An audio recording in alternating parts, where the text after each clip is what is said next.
In this video, I seek to expand upon the two prior videos that were both considered prophetic eponymuses. Prophetic from God, eponymous, honorary to the current time frame out of BC time frame. The eponymuses were Britannia and Inverness, and now I want to look to some further prophetic eponymuses by turning to the Roman quest for conquering the Celt-Brythonic Britannia. Here I've turned to a map that represents 150 AD in a representation of a Roman quest to establish the Celtic Britannia into a Roman province, Britannia. The northern part of Celtic Britannia, this is Inverness region, and yet to the Romans they gave it a name that is different, referred to Inverness as Caledonia. And Caledonia has a uniqueness to its name that is likened unto Britannia. Britannia is Brian united to Tanya, united to Annie, the mother of Brian and Tanya, and then an A at the end to represent. But first, there is a father and a husband, and etc. as the A of Britannia. Here, the A of Caledonia is representing my first cousin's uh, family. And the, my first cousin married Doni, which had a daughter named Callie. So um, if the spelling looks a little bit off, they acknowledge it by way of Roman.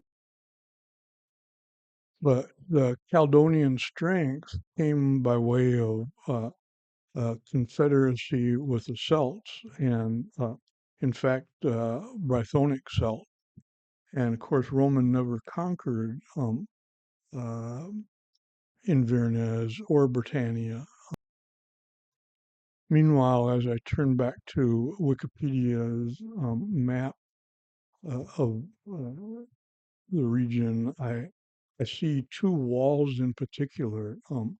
Again, Romans kept invading this area and tried to build a Roman wall here. As I look closer to this wall name, I see a name, Tony, that was once upon a time my fiance before I married my wife, and it was in the time frame that um,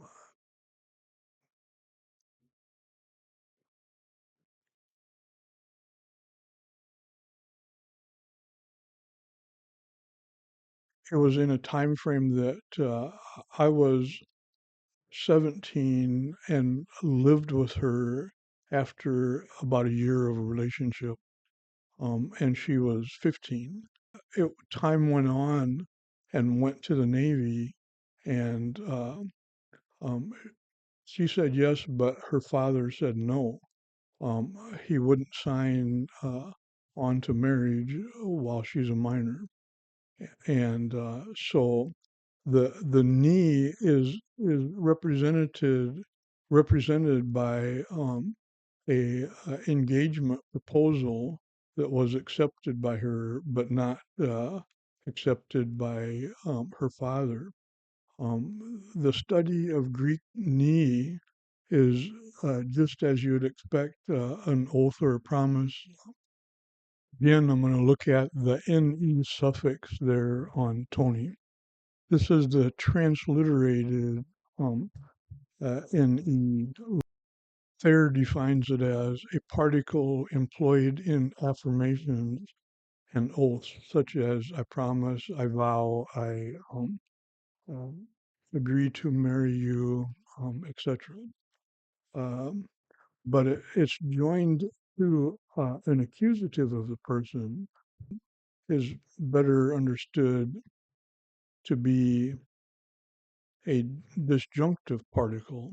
And a disjunctive particle has a agreement that two people agree to, but it can be guided by an or that requires both people to do what they said. Um, so the disjunctive is the or within the agreement or promise that requires the other person to do what they said also. And of course, when God asks, calls of you to hold substance to your word value, he's there to affirm, confirm that he heard your promise and is the most major part of that um, substance that includes divinity as receiving. The prefix to Tony was an.